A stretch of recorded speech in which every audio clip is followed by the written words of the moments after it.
ivyo bakunyegeje vyose ku ndoto. Warose iki mw'ijoro ryakeye? Uwo warigeze kuvyuka umutima usimbagurika wibaza uti ivyo mpejeje kurota bisigura iki? Waruzi ko udashobora kurota uriko ukoresha telefone? Canke hari aho wigeze wumva indoto imeze nk'iyo kuri cane kuburyo utashoboye gutandukanya ibiri mu buzima busanzwe n'ibiri mu bwonko bwawe? Mu buzima bw'umuntu, indoto ni ikintu gisanzwe ariko kirimwo amabanga menshi cane. Abantu bose bararota, yaba uwize canke utize, uwutunze canke uwukenye, ariko ibibazo biguma vyibazwa ni bibiri: kuki turota? Ivyo turota vyoba bisigura iki? Ikaze mu cegeranyo c'umunsi kuri Iris News. Nitwa Evarde Izikumva, ndagushimiye ko nteze amatwi. Indoto ni iki mu vy'ukuri? Reka duheraho. Abahinga mu vy'inyifato z'abantu psychology bavuga ko indoto ari ibikorwa vy'ubwonko bibaho igihe umuntu asinziriye. Mu gihe umubiri uruhuka, ubwonko bwo ntiburuhuka ngo businzire umukondora zose. Burabandanya gukora, bugasubiramo ivyabaye ku munsi, bugatunganya ivyiyumviro, bugakora n'udushusho tw'ibintu dushobora kuba twakugumye mu mutwe bivanye n'ivyo wiriwemo. Umuhinga azwi cane mu vy'inyifato Sigmund Freud yarigeze kuvuga ko indoto ari inzira y'ubwonko yo gushira ahabona ivyiyumviro vyihishije. No kuvuga ko hari ibintu tutanazi ko tuzi ariko mu ndoto bikigaragaza. Ibi ngo biri mu gice c'ubwonko citwa subconscious nk'uko vyatohojwe na Freud. Muti kuki turota? Hari imvo nyinshi zituma umuntu arota. Zimwe muri zo nizi: gutunganya amakuru ubwonko bwakiriye ku munsi, gukura mu mutwe amanyanga canke ivyiyumviro biremereye, kwiga no kwibuka neza ibintu bishasha, canke rimwe na rimwe kugerageza gutorera inyishu ibibazo ubwonko butaronkeye umuti ku murango. Nico gituma usanga umuntu yibaza cane ku kintu runaka mw'ijoro akakirota. Ubwonko buba buriko burakora bushaka gutahura no gutorera umuti ico kibazo.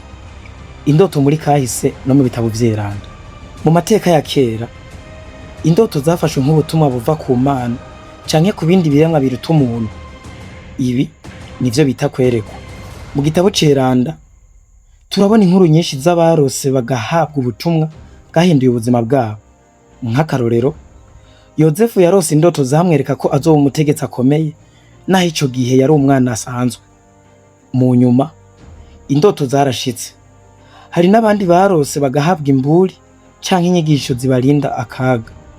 Ivyo vyatumye abantu benshi bemera ko indoto zishobora kuba zirimwo ubutumwa bwihariye n'ahatari zose ziba zifise insiguro imwe. None ivyo urota birashika mu buzima? Iki ni ikibazo gikomeye. Gushitsa indoto vyibazwa na benshi. Hari nabo muzoyaga bakakubwira ko bafise ingabirano yo gushitsa indoto. Kenshi na kenshi indoto n'uruvange rw'ivyiyumviro, ivyo wipfuza, ivyo utinya n'ivyo wabonye ku munsi. Nk'akarorero, ushobora kurota unejeje ikintu kinini cane, bishobora kuba biva ku vyifuzo vyawe. Canke ugakora indoto mbi, biva ku bwoba canke amaganya ufise. Ariko hari n'indoto zidasanzwe cane, abantu bavuga ko zababuriye ikintu canke zikabereka inzira runaka mu buzima. Ivyo ntibirasobanurwa neza n'abahinga ngo bemeze nimba hariho umuco w'abantu bashitse indoto canke atari vyo. Kurota wapfuye bisigura iki? Benshi baratinya iyo barose bapfuye, ariko mu vy'ukuri abahinga bavuga ko kurota wapfuye atari ikimenyetso c'uko ugiye gupfa. Urubuga psychology.com ruvuga ko kurota wapfuye bishobora gusigura ihinduka rikomeye mu buzima bwawe: guhindura akazi, guhagarika ingeso mbi, gutangura ubuzima bushasha. Ni nkaho igice c'ubuzima bwawe kiba kirangiriye hakaza ikindi gishasha.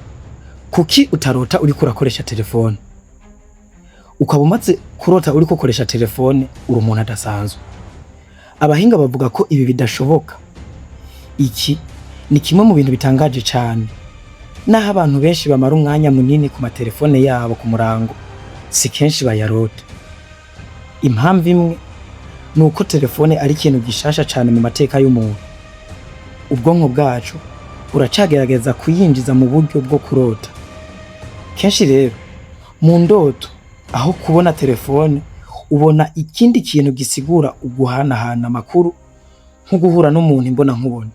Hari n'iyindi mpamvu, indoto zikunda gukoresha amashusho n'ivyiyumviro vyimbitse nk'abantu, ahantu, ibihe kuruta ibintu vy'ubuhinga nka telefone.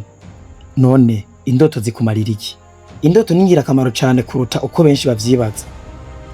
Zigufasha gutahura ivyiyumviro vyawe vy'imbere, zigabanya amaganya n'akabonge ku mutima, zifasha ubwonko bwawe kwibuka no kwiga, zikagufasha no gukora ibintu bishasha creativity. Abanditsi, abaririmbyi n'abashakashatsi benshi bavuga ko baronse ivyiyumviro bikomeye bivuye mu ndoto. Indoto ni isi idasanzwe, ihuza ubumenyi, ukwemera n'amabanga y'ubuzima. Zifise ikibanza kinini mu buzima bw'umuntu. Rimwe na rimwe indoto n'ururimi rw'ubwonko bwawe, ni cirore c'ivyifuzo vyawe, kandi hariho n'igihe ziba ari urupapuro rwanditseko ibintu utaratahura neza ariko bishobora kuba vyo kwigaragaza umwanya n'umwanya mu buzima bwawe. Waraye urose iki? Wowe warigeze kurota ibintu vyavuye bigushikira?